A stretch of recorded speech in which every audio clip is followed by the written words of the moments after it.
Mesdames et messieurs, bonjour et bienvenue à la revue de presse de ce lundi 25 mars 2024. Les journaux ivoiriens abordent divers sujets avec une bonne proportion consacrée à la présidentielle 2025. Sur ce sujet, c'est le quotidien Le Nouveau Réveil qui met les pieds dans le plat en estimant qu'après l'audience accordée au président de la République Alassane Ouattara vendredi dernier à l'Élysée, Koné Meïlé est le probable candidat du RHDP à la présidentielle 2025 et le journal ironise que c'est le silence radio autour du dîner de Ouattara à l'Élysée. Pourquoi? Interroge-t-il d'un air narquois et Daniel Heurmond, un tantinet moqueur, en rajoute une couche en écrivant que Thiam et le PDCI attendent la nouvelle génération de Ouattara. Le mandat face à cette attitude éhontée de vouloir choisir un candidat pour le RHDP au lieu de se concentrer sur l'essentiel, déplore que pour la présidentielle 2025, l'opposition replonge dans les mêmes travers et pour le journal, au lieu de s'organiser,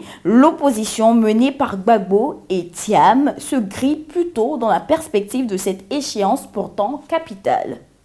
Le Patriote fait savoir que la candidature du chef de l'État, Alassane Ouattara, est de plus en plus réclamée. La preuve, toujours selon le journal Le Bouclé, entre dans la danse. L'intelligent d'Abidjan renchérit cette information. Anne Ouloto et Philippe Lécré, qui ont communié ce week-end avec les populations de Fresco, ont constaté que ces derniers ne sont pas contre la candidature de Ouattara. Dans la projection de 2025, notre voix qui fait réagir Isiaka Sangaré du FPI est formelle. Il annonce que le FPI aura un candidat et le PDCI n'a pas chômé ce week-end. La voix originale rapporte que dans le cadre de la reconquête du pouvoir d'État et de la fête de la Renaissance, Dano Djidji et Tchetch Jean Gervais, présents à la rentrée politique du Gontougo, mettent Kounfao et Bandoukou en mission.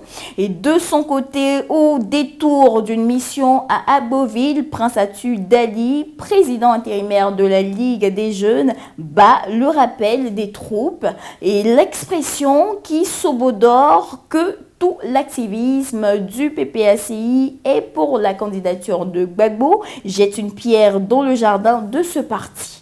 Il barre à la une que le PPACI est un parti en conflit avec la paix. Et pour boucler avec la politique nationale, l'internaute qu'il y a un rebondissement dans le dossier des amnisties de 2018. Des ONG viennent de saisir la Cour de la justice de la CEDEAO. L'avenir s'intéresse au débat de l'endettement de la Côte d'Ivoire. Il met en lumière les indicateurs, les chiffres et les faits qui désavouent les experts de l'opposition.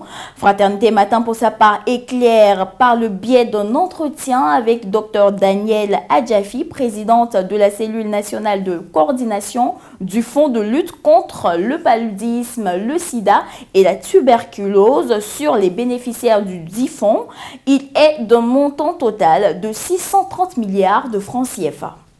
Soir Info, comme à ses habitudes, nous propose un fait divers et cela se déroule à Williams-Civil. On y apprend qu'un élève policier retrouve pendu son colocataire dans leur chambre et cela à quelques jours de sa sortie de l'école de la police nationale.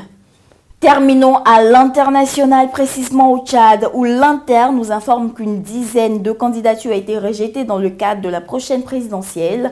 Le Temps nous rapporte que le vote au Sénégal s'est déroulé hier dans la sérénité et le calme. Selon les résultats et les tendances, c'est le candidat Bassirou Faye, le bras droit de Ousmane Sonko, qui sera proclamé nouveau président de la République. Et c'est tout pour cette revue de presse du jour. Nous vous donnons rendez-vous demain, même heure, même canal. D'ici là, portez-vous bien.